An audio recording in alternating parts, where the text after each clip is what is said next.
મહેસાણા જિલ્લાની વડનગર નગરપાલિકામાં કોંગ્રેસના 2 સભ્યોએ બોર્ડની જનરલ મિટિંગમાં હોબાળો મચાવ્યો।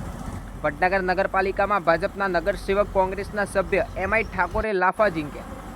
જનરલ સભામાં પાર્ટીના દંડક પાસેથી કોંગ્રેસના સભ્ય એમઆઈ ઠાકોરે વ્હીપ આંચકી લેવા મામલે બબાલ। પ્રથમ મિતિકાબેન નિલેશભાઈ શાહના અધ્યક્ષસ્થાને મળેલી બેઠકમાં ભાજપ અને કોંગ્રેસના સભ્યો સહિત ચીફ ઓફિસર ભરતભાઈ વ્યાસ પણ રહ્યા ઉપસ્થિત।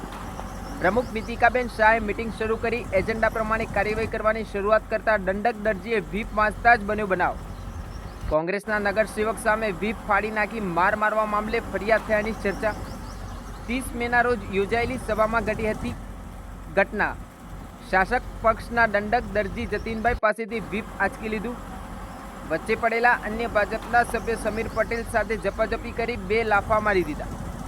આ મામલે કોંગ્રેસના સભ્ય ઠાકોર મહેન્દ્રભાઈ ઈશ્વરજી સામે ફરિયાદ નોંધાઈ છે।